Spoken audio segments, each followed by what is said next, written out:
I'm Samantha Morgan, 34, and I was in the middle of pitching to Boston's biggest developers when my phone buzzed. One glance at my brother Eric's text shattered my world. "Hey sis, sold that empty old building you inherited from Grandpa. We needed cash for Mom's medical bills. Got $430,000. Pretty good for an abandoned property, right?" My coffee cup slipped from my hand. That abandoned property had just been appraised at $8.5 million. Before I share how my world collapsed in that moment, drop a comment letting me know where you're watching from, and subscribe to hear more unbelievable family betrayals. Real estate wasn't just my career, it was in my blood. My grandfather, Harold Morgan, built his fortune from nothing, transforming abandoned properties into thriving businesses across Boston. While other kids spent weekends at the mall, I tagged along with Grandpa to property viewings, absorbing everything he taught me. "Sammy," he'd say, examining crumbling walls, "most people see garbage. We see potential. That's our family gift." By 25, I had my real estate license and a growing reputation for spotting diamonds in the rough. By 30, I had founded Morgan Development Group, specializing in revitalizing neglected urban spaces. My grandfather beamed with pride at every ribbon-cutting ceremony, always whispering, "You've got the gift, Sammy, stronger than anyone in the family." 6 months ago, Grandpa passed away peacefully in his sleep at 87. The family gathered at his sprawling Victorian home as his will was read. Most properties and assets were split among his 3 children, my father, aunt, and uncle. But he left 4 properties directly to me, his only grandchild who followed in his footsteps. Among them was an old warehouse in what seemed like a forgotten industrial zone. My father and brother exchanged glances, clearly thinking Grandpa had finally lost his touch. Who would want that eyesore? While the family saw a liability, I remembered Grandpa's lessons. I quietly began researching the area, discovering the city had rezoned it for mixed-use development. A major tech company had purchased adjacent lots for a new campus. What looked worthless to everyone else was sitting on prime real estate. 3 weeks ago, I received confirmation that changed everything. My contacts in city planning revealed the neighborhood was the focus of a massive revitalization project. An independent appraisal valued Grandpa's worthless warehouse at $8.5 million. I scheduled meetings with developers, drawing up plans to maximize the property's potential. The profits would secure Mom's medical care and our family's future. The relationship between my brother Eric and me had always been complicated. 5 years younger, he lived in Grandpa's shadow differently than I did. While I embraced our family legacy, Eric rebelled against it. He jumped between careers: musician, restaurant manager, cryptocurrency investor. Each venture ending in financial disaster. Grandpa's attempts to mentor him only pushed him further away. When Mom was diagnosed with progressive multiple sclerosis 2 years ago, her medical bills started mounting. Dad's insurance covered the basics, but the experimental treatments offering real hope remained out of reach. I contributed what I could, but my company was in growth mode, with profits reinvested in new projects. Eric made grand promises about pitching in, but his financial instability meant those promises rarely materialized. Despite our differences, I loved my brother deeply.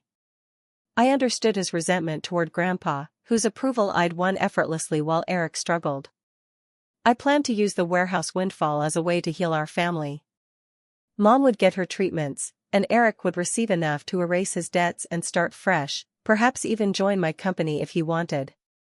The warehouse wasn't just property, it was our family's second chance. My schedule had been relentless since Grandpa's death. Between running my company and handling his estate, I barely saw my family except for Sunday dinners. I'd planned to announce the warehouse's true value this coming Sunday, imagining their faces as I revealed we had the funds for Mom's treatment and more. I wanted it to be a moment of hope, not a business transaction. The morning I received Eric's text, I woke up excited. I had meetings with 2 potential buyers for the warehouse, both offering above asking price. By Sunday dinner, I would have concrete numbers to share. I dressed in my power suit, navy blue with subtle pinstripes, Grandpa's favorite, and headed to the office, rehearsing how I'd share the good news with my family. Little did I know that across town, Eric was making a decision that would unravel everything. The boardroom of Beacon Development Group fell silent as my coffee cup shattered on the floor. 12 executives in tailored suits stared as I stood frozen, phone in hand, reading Eric's message again. Ms. Morgan? Thomas Wellesley, Beacon's CEO, looked concerned. Is everything all right? My mind raced to process what was happening. How could Eric sell property he didn't own? Who would buy it without proper documentation? The room swam before my eyes. Family emergency, I managed, gathering my presentation materials with trembling hands. I need to reschedule. Jennifer, my assistant, appeared at the doorway, summoned by the commotion. Her eyes widened at my ashen face. Clear my schedule, I whispered as she helped me to the elevator. Everything. The 20-minute drive to Eric's apartment in Cambridge was a blur of panicked calls. First to Eric, who didn't answer. Then to my lawyer, David, who responded with disbelief. He can't legally sell property that isn't in his name, Samantha, David reassured me. Any sale would be invalid without your signature. Unless he forged it, I replied, my stomach dropping at the thought. It wouldn't be the first time Eric had signed my name, usually on birthday cards or dinner checks, never on legal documents. Until now. I screeched into a parking spot outside Eric's rundown apartment building and took the stairs 2 at a time, ignoring the broken elevator. My knuckles were white as I pounded on his door. Eric! Open up! I know you're in there. The door swung open, revealing my brother in sweatpants and a faded band t-shirt, hair disheveled as if he'd just woken up. The smell of stale beer wafted from the apartment. Geez, Sam, what's with the... I pushed past him, waving my phone in his face. What is this? Tell me this is some sick joke. Eric's confusion seemed genuine as he took the phone, rereading his own message. Then his expression shifted to defensive. What's the big deal? It was just sitting there empty. We needed the money for Mom. It wasn't yours to sell. My voice echoed off the bare walls of his apartment. That building is worth $8.5 million, Eric. $8.5 million. His face drained of color. That's impossible. It's an abandoned warehouse in a garbage neighborhood. It's prime real estate now. The area's been rezoned. There's a tech campus going in next door. I had developers fighting to make offers. I paced his small living room, stepping over discarded takeout containers. How could you do this without talking to me first?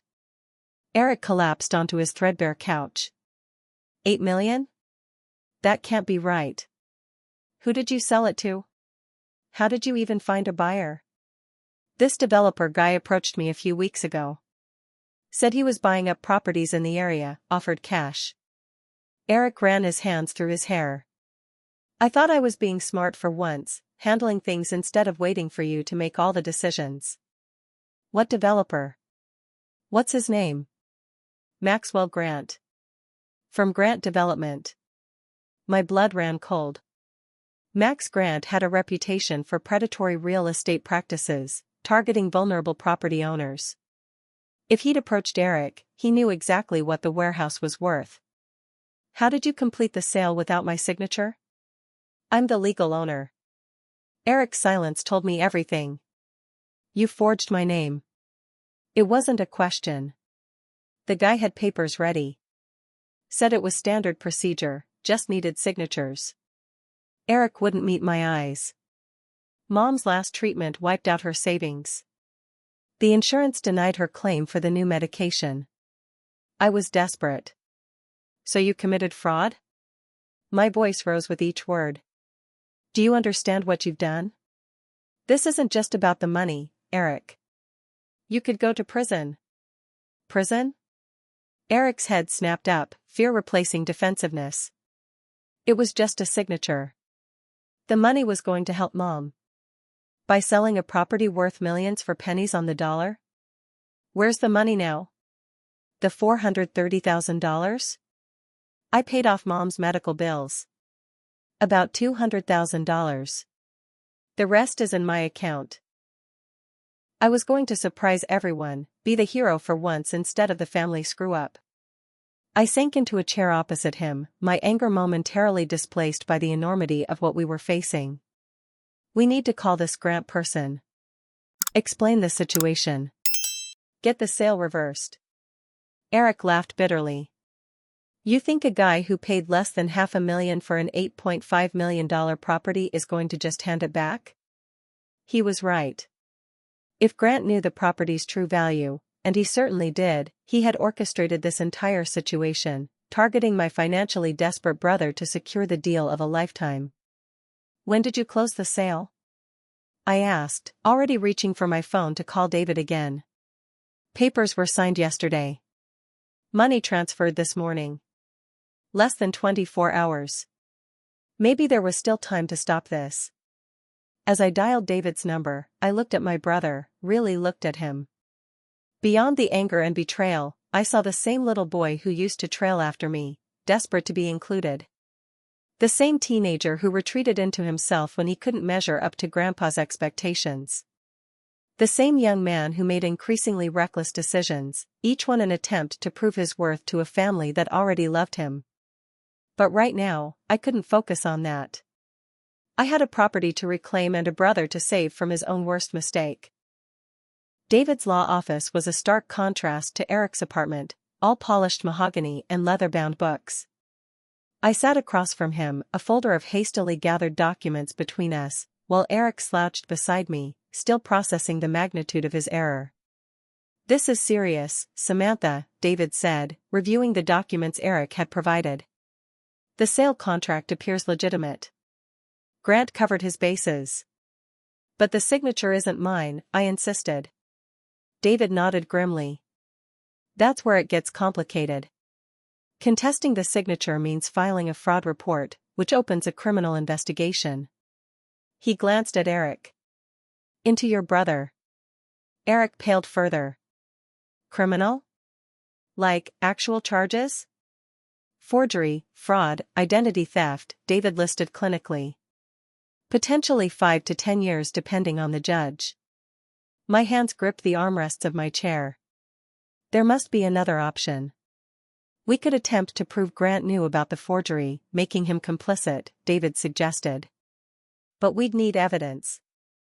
I left David's office with a plan to meet Grant face to face, while David began the process of freezing the sale, citing irregularities without specifying the forgery. Research into Maxwell Grant revealed what I feared, a developer with a reputation for aggressive acquisitions and legal battles. Several lawsuits had been filed against him for predatory practices, but none had stuck. He operated in legal gray areas, always one step ahead of consequences. Grant's office was in a gleaming downtown skyscraper, the kind of success built on the backs of people like my brother. His assistant, a woman with a plastic smile and eyes that missed nothing, led me to a corner office with views of Boston Harbor. Maxwell Grant stood as I entered, tall, silver-haired, with the confident smile of a man accustomed to getting his way. He extended his hand as if we were meeting for a friendly business lunch. Ms. Morgan. What a pleasure. Though I believe our business concluded yesterday. I ignored his hand. That business was conducted fraudulently, as you well know. His smile didn't waver. I purchased a property from someone representing themselves as authorized to sell. Everything appeared in order. He gestured to a chair. Please, sit. Can I offer you something to drink? You can offer me my property back, I said, remaining standing. Grant chuckled, returning to his seat. I'm afraid that's not possible. The transaction is complete. The warehouse is already slated for demolition next week. Next week? My heart sank. He was moving quickly to erase any chance of reversal. I understand you're upset about missing an opportunity, he said, his tone condescending. Perhaps you should have paid more attention to your investments. You approached my brother specifically, knowing he wasn't the property owner. Grant's expression hardened slightly. I approach many people about potential sales.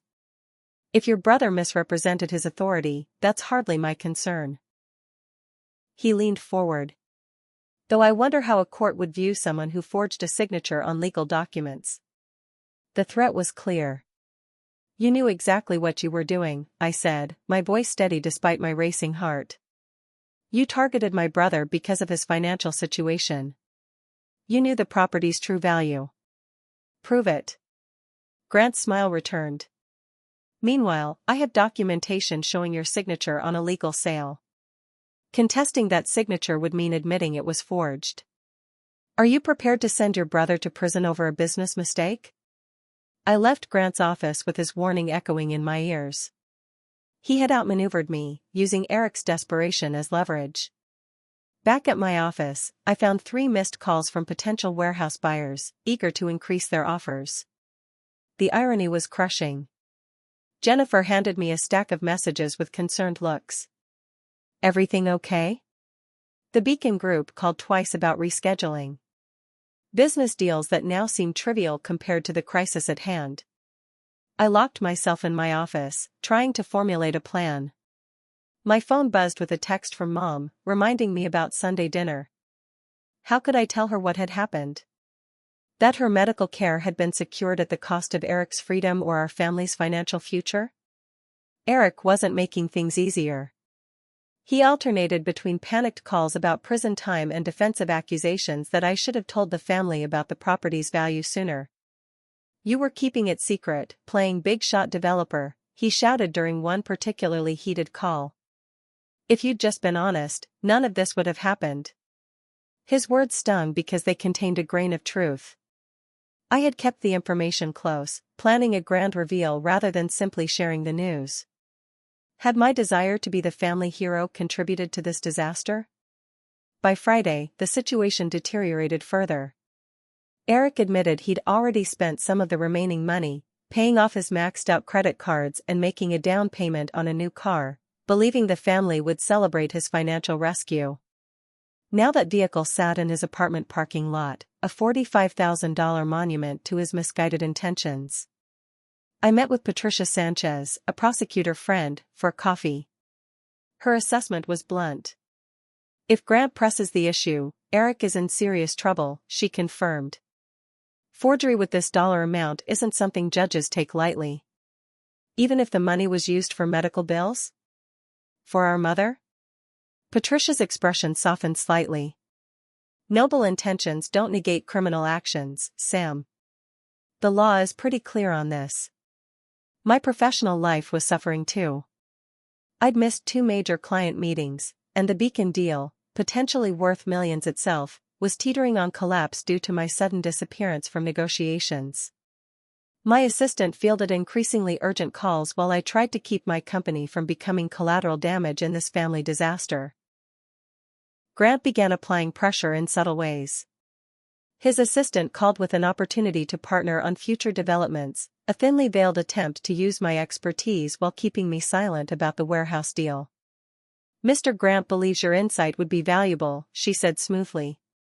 He's willing to offer very favorable terms. Translation: take this consolation prize and drop the warehouse issue. I declined, but the message was clear. Grant was offering carrots now, but the stick would follow if I continued pursuing the property. The breaking point came Saturday night, alone in my condo overlooking the Charles River.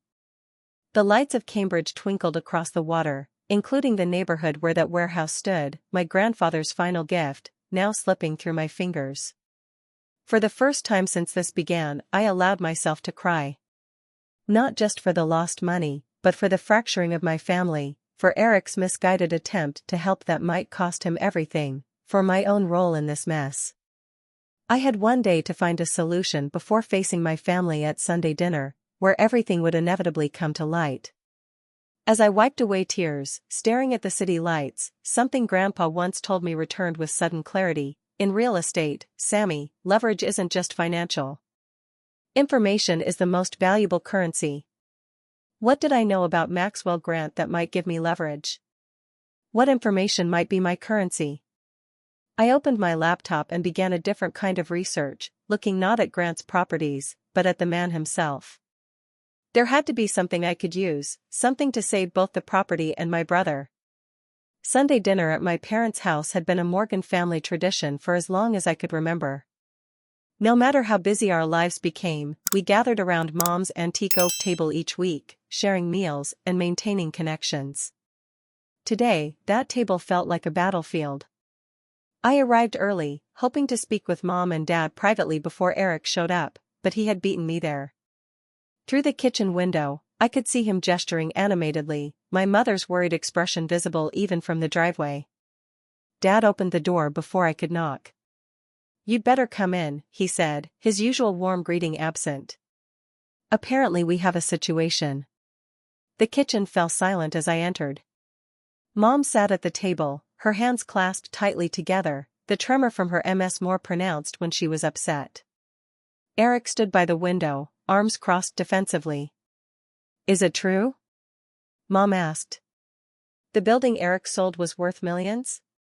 "So much for breaking the news gently." I set my purse down and nodded. $8.5 million according to the latest appraisal. Dad's coffee mug hit the counter with a sharp crack. "Jesus Christ. And you didn't tell us?" Mom's voice was barely above a whisper. "All these months while we'd been drowning in medical bills?" "I only found out its true value 3 weeks ago," I explained, taking the seat across from her.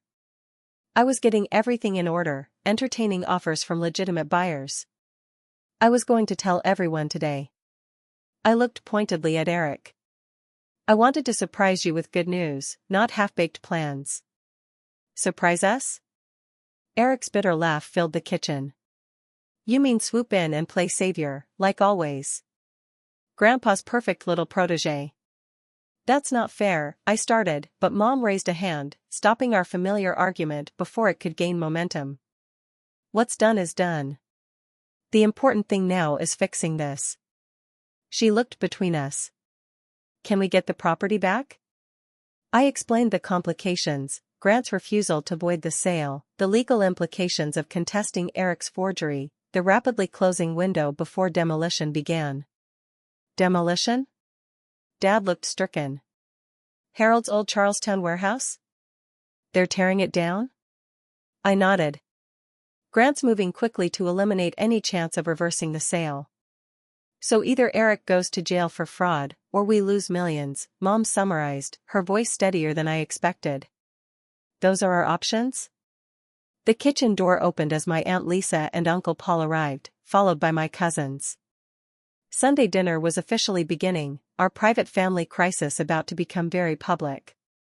What followed was the most excruciating meal of my life. Eric, perhaps seeking allies or absolution, blurted out the entire story before we'd even served the salad.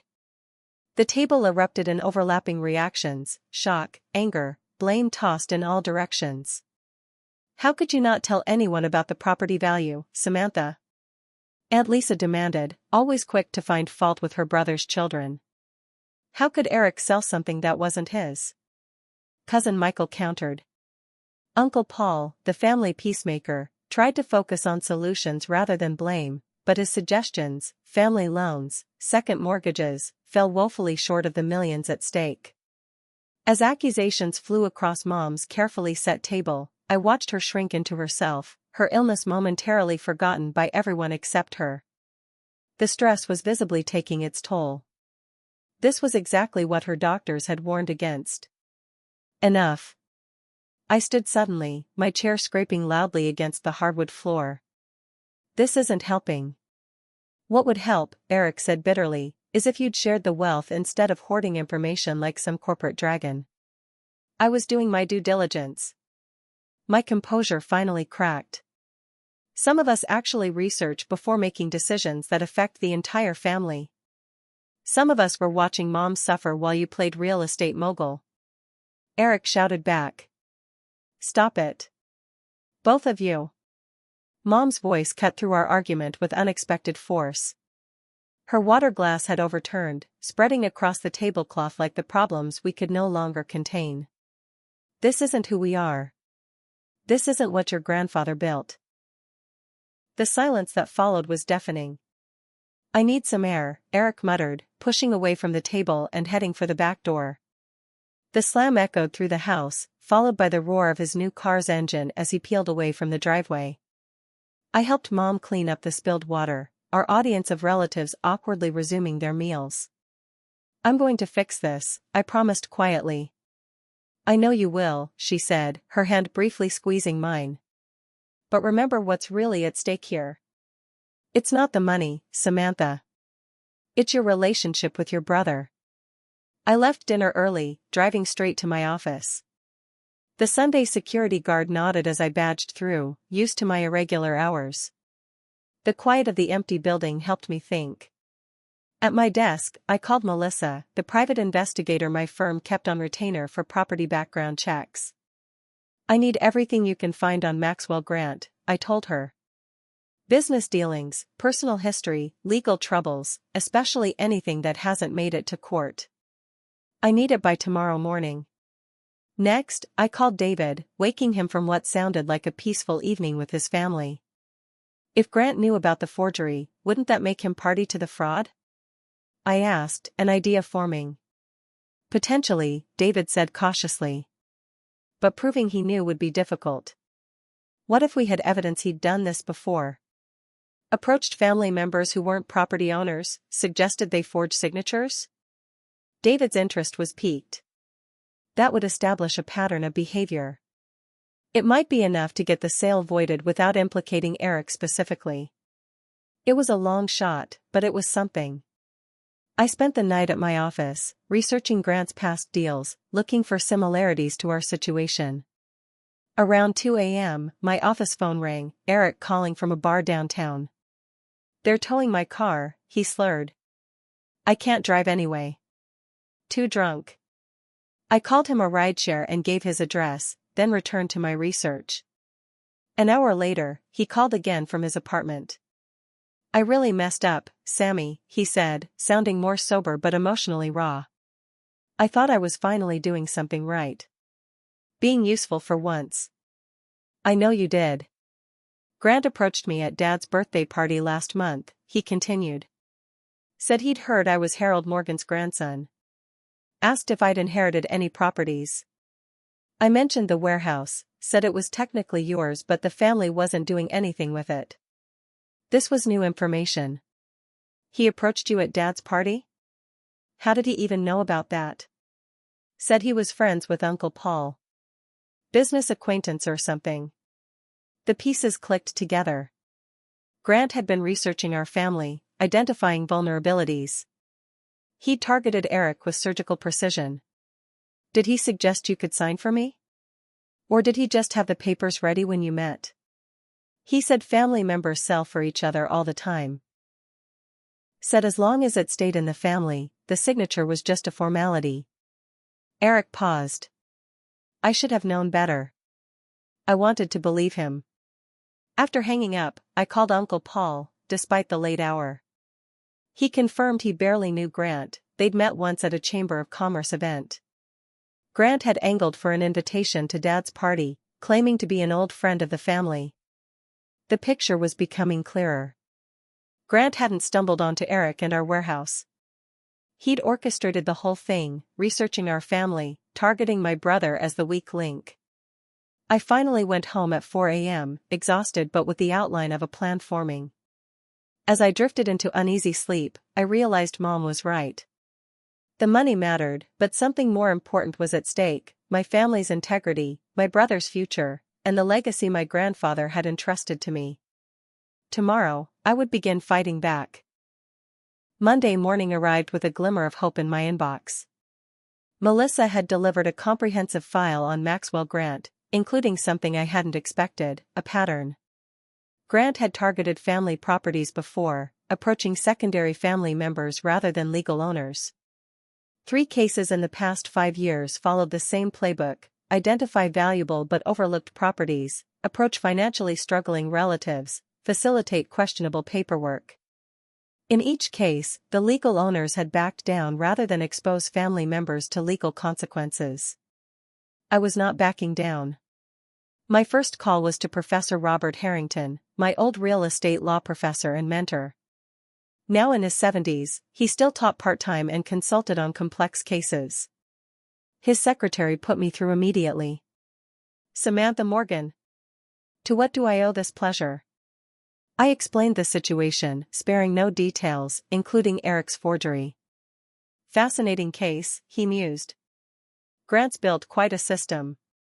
He stays just within legal boundaries while exploiting family dynamics. Brilliant, in a predatory way. I need to beat him at his own game, I said. Without sacrificing my brother. The key is leverage, Professor Harrington said, echoing my grandfather's wisdom. Grant's strength is also his vulnerability. His entire business model depends on these questionable acquisitions staying quiet. Public exposure would be devastating. I spent the next 2 hours in his office, developing a multi-layered strategy. By noon, I had a plan audacious enough to work. My next stop was Eric's apartment. He answered the door looking haggard, eyes bloodshot from drinking or crying or both. I'm not in the mood for another lecture, he said, but stepped aside to let me in. The apartment had been hastily cleaned since my last visit, takeout containers replaced by half-hearted attempts at home cooking. A stack of medical bills sat on his coffee table, evidence of his intentions, however misguided. I'm not here to lecture you, I said, taking a seat. I'm here because we need to work together. Eric looked skeptical. To do what? The sale's done. The money's mostly gone. To get the property back. I outlined what I'd learned about Grant's pattern of targeting families. He's done this before, but no one's fought back. We're going to be the first. Why would you still want to work with me after what I did? Eric asked, vulnerability breaking through his defensiveness. Because you're my brother, I said simply. And because I owe you an apology too. His eyebrows shot up in surprise. I should have told you about the property value as soon as I knew. I got caught up in making everything perfect, creating a big moment instead of just sharing the information. That was wrong.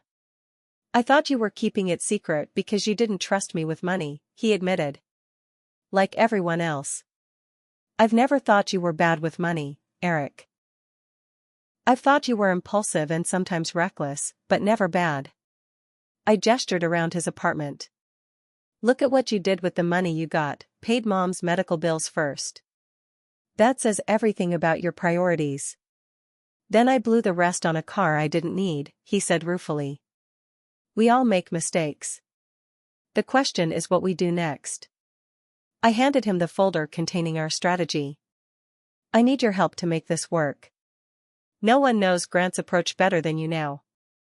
As Eric reviewed the plan, his posture gradually changed, defeat giving way to determination. This is pretty devious, Sammy. Didn't know you had it in you. I learned from the best, I said, thinking of Grandpa. But I can't do it alone. For the first time since this nightmare began, Eric and I were truly on the same side. We spent the afternoon documenting exactly how Grant had approached him, every conversation, every promise, every subtle suggestion that forgery was acceptable. The pattern matched the other cases Melissa had uncovered, strengthening our position. Our next task was Mom's medical situation. Together, we visited her neurologist, Dr. Patel. Eric's confession about the property sale had distressed her, potentially setting back her treatment. Stress is a significant trigger for MS flare-ups, Dr. Patel reminded us. Your mother's condition requires stability. We're working on a solution, I assured her. But we need time. Are there alternative treatments we can pursue in the meantime? Dr. Patel suggested a less aggressive medication regimen that Eric's payment had made possible. It would buy us 3 months before the more expensive treatment became necessary again. 3 months, Eric said as we left the hospital. Think we can pull this off by then? We have to, I replied. The final piece fell into place when I called Marcus Chen, my oldest friend and the business reporter for the Boston Globe. We'd attended college together before his journalism career took off. I need a favor, I said after explaining the situation. Nothing in print yet, just some questions asked in the right places. You want to rattle Grant's cage, Marcus understood immediately. Let him know exposure is possible without actually pulling the trigger. Exactly. Can you help? For you and against a predatory developer? Absolutely. But Sam, be careful. Men like Grant don't like being cornered. By Friday, our coalition was in place. Eric had documented his interactions with Grant.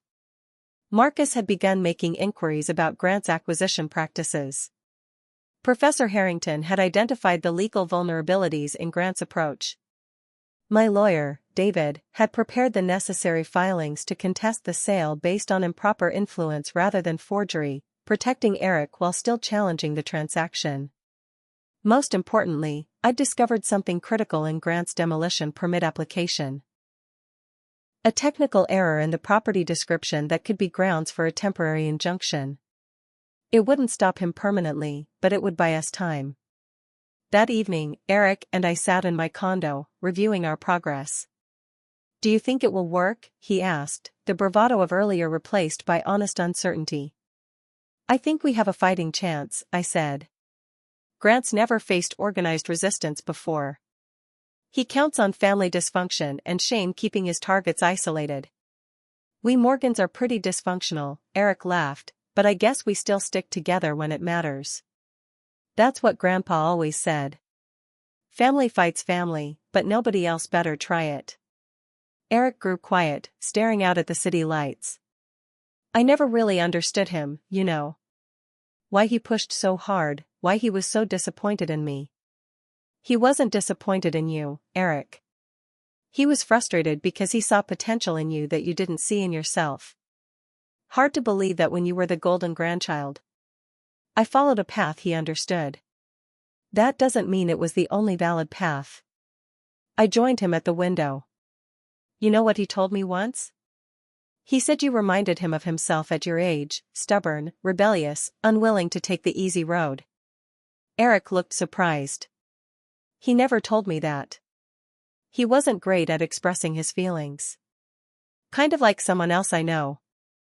I bumped his shoulder with mine. But he believed in you. So do I. We stood in comfortable silence, watching the city below. For the first time since this crisis began, I felt something like hope. Not just about recovering the property, but about healing the rift between my brother and me. Get some sleep, I finally said. Monday morning, we start taking back what's ours. Monday dawned clear and cold, a perfect Boston autumn day. I dressed carefully in my most intimidating business attire, charcoal gray suit, crisp white blouse, grandmother's pearl necklace for luck. Today we'd begin executing our plan, a carefully orchestrated campaign to reclaim what Grant had stolen. Our strategy had 3 phases: bureaucratic entanglement, public pressure, and legal leverage. Each component alone might not succeed, but together they formed a formidable challenge to Grant's operation. Phase 1 began at the Boston Zoning Board offices, where I filed a citizen's petition questioning the environmental impact assessment for Grant's demolition plans. The clerk, accustomed to my regular presence due to my development work, barely raised an eyebrow as she stamped the paperwork. Standard review period is 30 days, Ms. Morgan, she informed me. Thank you, Doris. I appreciate your efficiency as always. Next stop was the city's historical commission, where Professor Harrington had arranged a meeting with Elaine Winters, the commission's chairperson. The warehouse doesn't currently have historical designation, I explained, spreading photographs across her desk. But my grandfather preserved several original architectural elements from the building's 1910 construction. These cast iron columns, in particular, represent a significant example of early industrial design. Elaine examined the photos with interest. These are quite remarkable. I wasn't aware the Charlestown warehouse district contained such preserved elements. Most people aren't, I agreed. Which is why a temporary stay of demolition for proper documentation would be appropriate, don't you think? By noon, 2 separate bureaucratic processes were underway, neither directly challenging Grant's ownership but both delaying his demolition plans. Eric, meanwhile, had been busy with his assignment. Having previously fallen victim to Grant's manipulation, he was uniquely positioned to identify others who might have had similar experiences. He'd spent the morning at the county records office, reviewing property transfers involving Grant development over the past 3 years. We met for lunch at a small cafe halfway between our respective morning tasks. I found 3 properties with suspicious transfers, he reported, sliding a folder across the table. All involved sales by secondary family members, all significantly below market value. I reviewed his notes, impressed by his thoroughness. This is excellent work. He shrugged, but I could see he was pleased by the praise. Just because I don't have a real estate license doesn't mean I can't read property records. Did you make contact with any of the families? 2 so far. They were reluctant to talk initially, but when I explained what happened to us, they opened up. He tapped one file. The Suarez family's situation was almost identical to ours. Grandmother owned a small apartment building, grandson sold it claiming to have authority. Are they willing to go on record? Working on it. The shame factor is strong, just like you predicted. Nobody wants to admit they were duped or that family members forged documents. We spent the afternoon visiting these families, building a coalition of Grant's victims. Each story followed the same pattern: financially vulnerable relatives approached by Grant, suggestions of signing for unavailable owners, quick cash transactions far below market value. By day's end, 2 families had agreed to provide sworn statements about their experiences. Phase 2 of our plan began Wednesday, when Marcus Chin published a seemingly innocent business profile in the Globe's financial section: Boston's real estate transformation, the developers behind the boom. Grant featured prominently, alongside legitimate developers. The article itself was neutral, but it included a small sidebar noting, "The Globe is investigating claims of unusual acquisition practices by several developers. Property owners who believe they received below-market offers are encouraged to contact our business desk." That same morning, I filed our legal challenge. Rather than directly accusing Grant of fraud, which would implicate Eric, we alleged improper influence and misrepresentation in the acquisition process, citing the pattern established by other families' experiences. David had crafted the filing carefully, positioning Eric as a victim of sophisticated manipulation rather than a perpetrator of forgery. Grant's response was swift and predictable. His lawyer called mine within hours. "This is harassment, pure and simple," he argued.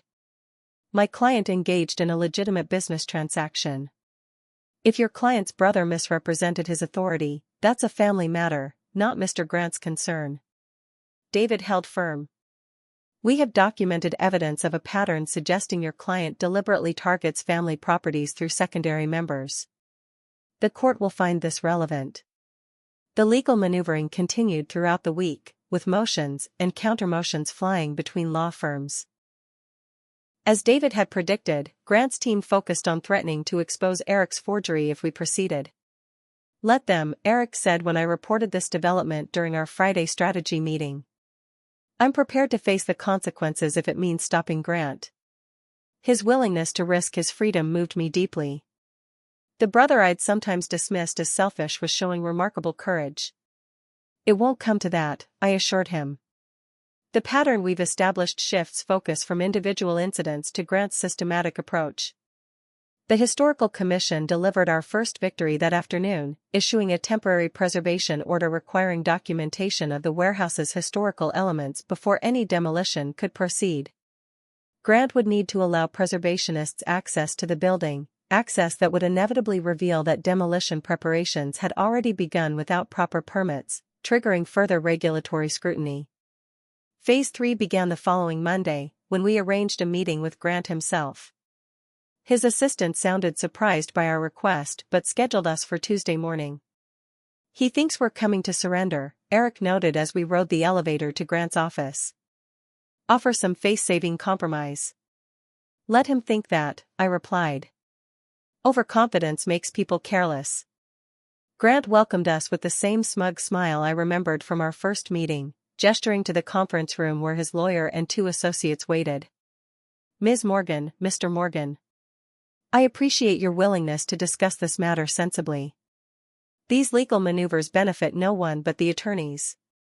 I smiled pleasantly, setting my briefcase on the table. Actually, we're here to present you with an opportunity, Mr. Grant. An opportunity? His eyebrows rose slightly. To return the Charlestown warehouse property to the Morgan family, with appropriate compensation for your inconvenience, and avoid what's coming next. His lawyer leaned forward. Is that a threat, Ms. Morgan? Not at all, I replied, opening my briefcase. It's context for an informed business decision. I laid out 3 folders on the table. Folder 1 contains statements from 4 families describing experiences remarkably similar to ours, being approached by you, encouraged to sign for relatives, rushed through below-market sales. Grant's smile had faded, but he remained composed. Allegations without evidence. Folder 2 is more concrete, I continued. Documentation of 6 instances where your company submitted permit applications with incomplete or inaccurate environmental assessments, like the one for our property, which is currently under review by the city. His lawyer quickly pulled this folder closer, scanning the contents with growing concern. And folder 3? Grant asked, his voice noticeably cooler. A draft of an investigative piece scheduled for Sunday's Boston Globe. Predatory practices in Boston's development boom. How vulnerable families lose millions. Marcus Chen is quite thorough. Interviews with 15 families, analysis of property values before and after your acquisitions, experts questioning the ethical and legal implications of your business model. The conference room fell silent as Grant and his team exchanged glances. This vindictive campaign won't change the legal status of your warehouse, Grant finally said, though his confidence sounded forced. Perhaps not immediately, I agreed. But it will trigger investigations by the Real Estate Commission, the district attorney's office, and possibly federal authorities given the dollar amounts involved. Your current projects will face enhanced scrutiny, financing might become problematic, and those families who've been silenced by shame will suddenly find their voices. Eric, who had remained quiet until now, leaned forward. You approached me at my father's birthday party, Mr. Grant. You researched our family, identified me as the vulnerable point, and suggested I could sign for my sister. That wasn't luck or coincidence. That was predatory. Grant's lawyer whispered something urgently in his ear. The developer's expression darkened as he listened. What exactly are you proposing? He finally asked. I slid the 4th folder across the table. A mutual resolution agreement. You return the warehouse property to the Morgan family. We pay you the $430,000 plus a 10% fee for your trouble. All legal challenges stop immediately, and the Globe story focuses on general industry practices rather than you specifically. And if I refuse? Then folders 1 through 3 become public record by the end of the week, I said simply. The negotiation that followed was tense but surprisingly brief. Grant recognized the strength of our position, not just the legal challenges, which he might eventually overcome, but the damage to his reputation and business relationships that would result from public exposure. 2 hours later, we left with a signed agreement. The warehouse would return to Morgan family ownership within 72 hours. We would repay Grant's company the original purchase price plus a consultation fee of $43,000. All parties agreed to confidentiality regarding the specific terms. Eric was quiet as we rode the elevator down to the lobby. We did it, I said, nudging his shoulder. Why so serious? I just realized I have to come up with $215,000, he replied. My half of the money to buy back the property. Most of what I didn't spend on Mom's bills went to my credit cards and that stupid car. I laughed, the release of tension making it sound louder than intended. Eric, we're getting back an $8.5 million property. I think I can cover your half of the repayment. No. His voice was firm. I need to make this right. The money, the car, all of it. I'll sell the car, take out a loan if needed. I want to fix what I broke. His determination touched me deeply. This wasn't just about money.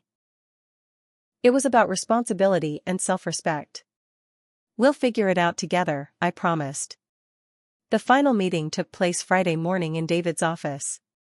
Grant's lawyer brought the deed transfer documents, while David handled the financial transaction.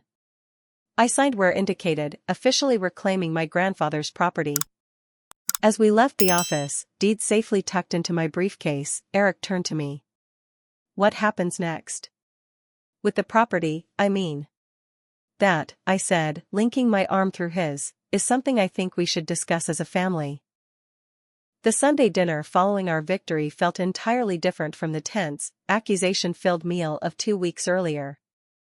I'd asked Mom to set an extra place for David, who would help explain the legal resolution to everyone at once, preventing misunderstandings. The atmosphere was cautious but hopeful as we gathered around the table. Mom's tremor had subsided somewhat, the reduction in stress already showing physical benefits. Dad carved the roast with methodical precision, his way of maintaining normalcy amid extraordinary circumstances. After the main course, I nodded to David, who briefly explained the agreement with Grant in plain language, emphasizing that the warehouse was once again Morgan family property. The total cost of recovery was $473,000, David concluded. A substantial sum, but considering the property's appraised value of $8.5 million, still a remarkable outcome. Uncle Paul whistled low. That's quite a return on investment. It's not just about money, I said, making eye contact with each family member. It's about honoring Grandpa's legacy and securing our family's future, especially Mom's care. Eric cleared his throat. I want to address what I did. There's no excuse for forging Sam's signature or selling property that wasn't mine. I was wrong, and I'm sorry. He turned to me. Especially to you, Sammy. I betrayed your trust. We've moved past that, I assured him, then addressed the table. What matters now is what we do with this second chance. Mom reached for my hand. What are you thinking, sweetheart? I unveiled the plan Eric and I had developed over the past few days, a proposal that had evolved from our conversations during the fight to reclaim the warehouse. We're going to sell the property, but not to a traditional developer. I've been in talks with the Boston Medical Research Foundation. They're looking for space to build a new research facility focusing on autoimmune conditions, including multiple sclerosis. Mom's eyes widened. Oh, Samantha. They've offered $7.9 million, slightly below market value but with a significant benefit, naming rights. The Eleanor Morgan Research Wing would be dedicated to advancing treatments for MS and similar conditions. Dad's hand found Mom's across the table, his eyes suspiciously bright. The proceeds would be structured this way, I continued. First, a trust established for Mom's ongoing medical care, ensuring she has access to the best treatments regardless of insurance coverage. Second, a family foundation in Grandpa's name to support housing security initiatives, helping families at risk of losing their homes due to medical crises or predatory practices. Like what nearly happened to us, Eric added. Exactly. Finally, each family member would receive a portion to use as they see fit: education, retirement, investments, whatever matters most to you. The table erupted in questions and comments, the family animated in a way I hadn't seen since before Grandpa's passing. As the conversation flowed around me, I caught Eric's eye across the table. He gave me a small nod of acknowledgement. This plan was as much as mine, the product of long conversations about what really mattered to our family. 3 months later, I stood with Eric at the groundbreaking ceremony for the Eleanor Morgan Research Wing. Mom sat in the front row, Dad hovering protectively beside her, both beaming with pride. The ceremonial shovel felt solid in my hands as the photographer captured the moment. Never thought I'd be excited about a medical building, Eric murmured as we posed. It's not just a building, I replied. It's a new beginning. And it was. The crisis had transformed our family in unexpected ways. Eric had sold his new car and taken a position with my company, showing a surprising aptitude for property assessment. His first-hand experience with Grant's manipulation made him especially valuable in our new side project, educational seminars for vulnerable homeowners about predatory practices. The Family Foundation, officially the Harold Morgan Housing Security Initiative, had already helped 3 families avoid foreclosure due to medical bankruptcies. Uncle Paul had taken a leadership role there, finding purpose in retirement. Most importantly, we'd established a family financial council where major decisions were discussed openly. No more secrets, no more solo heroics, no more opportunities for predators to exploit our communication gaps. On a personal level, the experience had changed me profoundly.